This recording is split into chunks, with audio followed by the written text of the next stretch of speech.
Indiana Fever star Caitlin Clark essentially played 2 full basketball seasons from October 2023 to September 2024.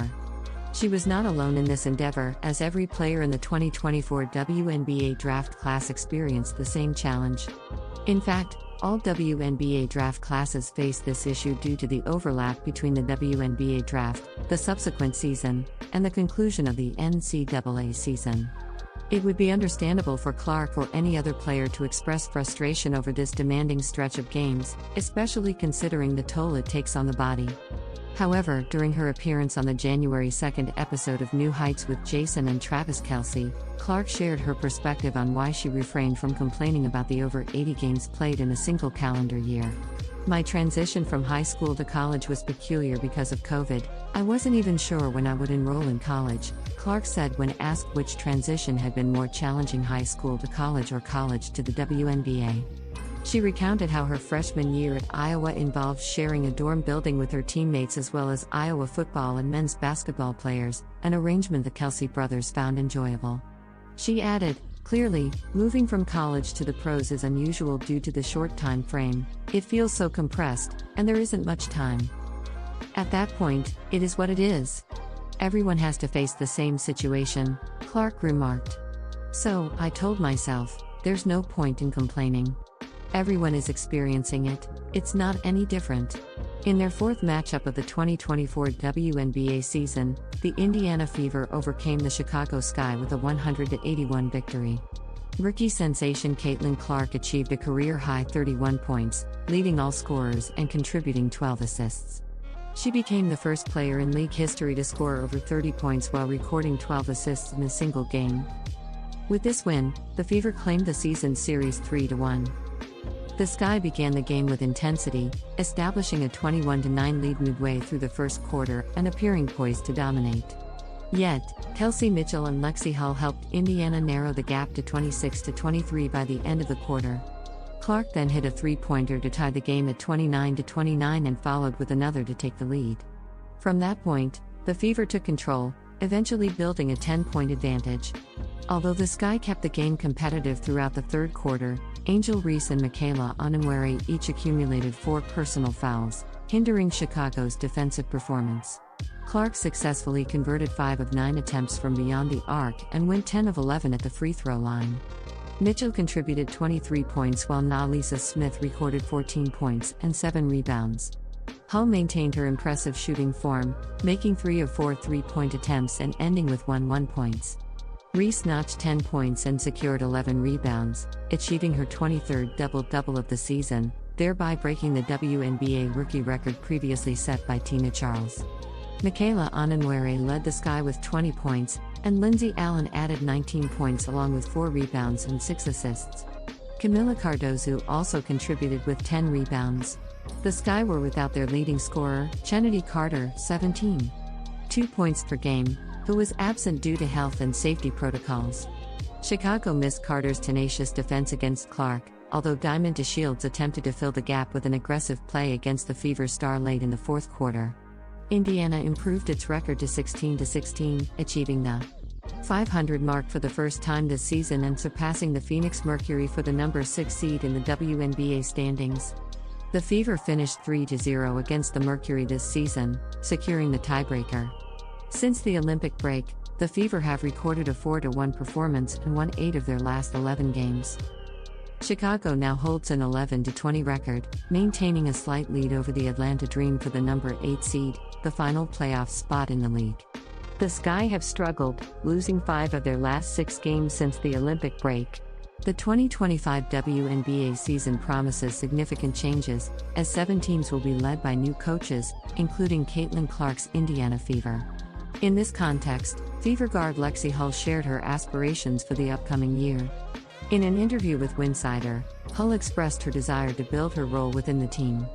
"Ending the year with solid shooting was rewarding, but I aim for consistency throughout the season. There are areas in finishing that I can enhance, and I am actively working on that," she stated. Regarding the team's vision, Hull emphasized the collective goal of improvement. "I would love to see us win a playoff game. Qualifying is commendable, but achieving victory is the objective.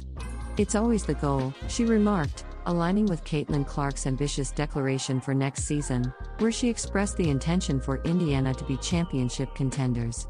After a difficult start to the season, the Fever regained their momentum post-Olympic break, securing a playoff berth for the first time since 2016, although they were defeated by Stephanie White's Connecticut Sun in the playoffs. This season marks the return of White as head coach for the Fever, with the team poised for improvement, thanks in part to the talents of Aaliyah Boston. Following an impressive rookie season, fans are eager to see how Clark continues to develop. Last season, Hull had limited playing time in the first half, but she found her rhythm in the latter part, shooting 64% from beyond the arc. She shared her thoughts on the early challenges and adjustments she faced. "Honestly, it was difficult. Everyone on the team wants to play and contribute and feel like they have a role. It took me a second to realize that it's a process and that my time will come," she expressed. "It's basketball, so roles change, and I was making sure that I was putting the work in during the first couple of months when I didn't see the floor as much as I hoped I would, but I was excited for the second half of the season," she added. As the WNBA season approaches, Hull will be refining her 3v3 skills in Unrivaled, where she will play alongside Chelsea Gray, Brittany Sykes, Kalia Copper, Azura Stevens, and Angel Reese from the Chicago Sky. Unrivaled officially begins on January 17th. Lexie Hull is primed to return to action. After wrapping up her third season with the Fever in October, Hull took some time to herself during her 3-month off-season in Indianapolis. She engaged in training, welcomed new Fever head coach Stephanie White, purchased a house with her boyfriend, and enjoyed some much-needed relaxation. Now in South Beach, she is thrilled about a new league in the U.S. "I'm spending my off-season in Indianapolis, and it's been great getting to hang out with my family, see a lot of my friends, and just take a nice break, detox after the season," Hull noted. "Now heading here and getting to be in Miami, getting to play in a brand new league, it's really exciting." Hull is among 36 players participating in Unrivaled, a new 3x3 league based in Miami founded by WNBA stars Nafisa Collier and Brianna Stewart. She joins the Rose Basketball Club in Unrivaled, teaming up with Angel Reese, Kalia Copper, Azura Stevens, Brittany Sykes, and Chelsea Gray. The league is designed to ensure that top players can earn a living while maintaining their playing condition and gaining valuable experience without traveling overseas. Unrivaled's schedule is tailored to align with WNBA prioritization rules, commencing on January 17th and spanning 10 weeks until March 10th, allowing players to leave Miami in time for their respective WNBA training camps. It presents an excellent opportunity for players eager to keep participating in organized basketball and refine their skills without straying far from their families. In many respects, Unrivaled aligns perfectly with the former Stanford Standard accomplished 3x3 player who secured gold at the 2023 Pan American Games after the WNBA season. She was also part of the original training camp for the USA 3x3 national team in preparation for the Olympics.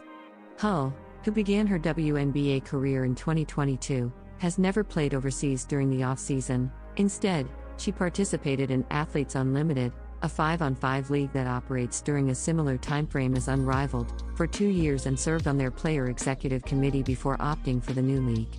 "I'm a big fan of Athletes Unlimited," Hull remarked. "It was challenging to turn them down this year by opting to play with Unrivaled in Miami, but the opportunities now available in the States for players are monumental for the growth of the sport. Personally, I've never gone overseas due to these opportunities. Being close to my family during the off-season is very important to me, so remaining here to train and prepare for the W season is fantastic." While Hull is adept in Olympic 3x3, Unrivaled is set to be a different experience. Olympic 3x3 is played on a half-court with a single 10-minute period and a shot clock, whereas Unrivaled will feature a full-court game with 4 quarters. "You really need to take pride in your one-on-one defense," Hull commented regarding full-court play. "In 5-on-5, you can rely on at least one teammate for support, but here it's challenging. If you help, it could lead to an open three-pointer on the other side. We need to ensure that our passion for defense starts individually and grows collectively." Diana Taurasi faced considerable criticism for suggesting that Caitlin Clark would need time to transition to the WNBA. However, her perspective wasn't unfounded. Just 2 games into Clark's career, the former Iowa star appears to be a 22-year-old competing against seasoned professionals only a month and a half after concluding the college season. The Indiana Fever are 0-2, with neither game proving competitive, and Clark is shooting at 34% from the field with 13 turnovers. As Taurasi pointed out last month, Clark is in a position where she must allow herself some grace as a rookie facing extraordinary expectations. Taurasi revisited her thoughts on Clark during an appearance on Arizona Sports 98.7, clarifying that her earlier comments were misinterpreted and affirming that Clark's game will indeed translate successfully. "You know, these days, everything takes on a life of its own," Taurasi shared with Arizona Sports Bickley and AMP, Marotta on Friday. "Every little snippet, every comment, any quote can be taken out of context. I mention this because when I watch games, and I'm sure any professional athlete thinks about it, I consider how they might perform at the professional level. How will it translate? It will translate. Like any college quarterback, it will require time for adaptation." Clark's role is particularly challenging among the highly anticipated WNBA rookie class. She joined a team that struggled last year, resulting in the number 1 overall pick, and was instantly assigned as their primary ball handler, a role that is notoriously difficult for rookies to adjust to. Competing against 2 of the WNBA's top teams, the Connecticut Sun and New York Liberty, in her first 2 games added to the challenge. "I still don't feel comfortable," remarked the 21-year veteran Taurasi, addressing the physicality of the WNBA. "It's an uncomfortable league. It's physical, and it's a grind. You never truly feel at ease. You become accustomed to your surroundings as you gain more experience." At the same time, she's in a unique position since she has played on the ball throughout her career. "Sometimes you need to play off the ball, that can be the solution." Clark's challenges are unlikely to ease soon, as her upcoming games are rematches against the Liberty and Sun. What did Diana Taurasi say about Caitlin Clark? The line that captured attention and circulated widely on social media was, "Reality is coming." This statement emerged during an interview with ESPN's Scott Van Pelt alongside UConn and Team USA teammate Sue Bird, and, while it may sound harsh, further context offers a more insightful perspective. Reality is coming. There are levels to this, and that's simply life. We all experienced it.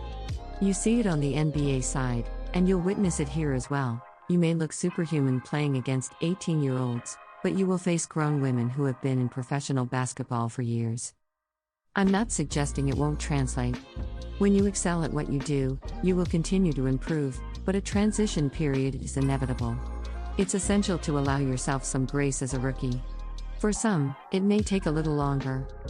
It's important to note that the context stemmed from Van Pelt's remark about Camila Cardoso is coming, Caitlin is coming, to which Taurasi was addressing how the rookie class would acclimate to the WNBA overall.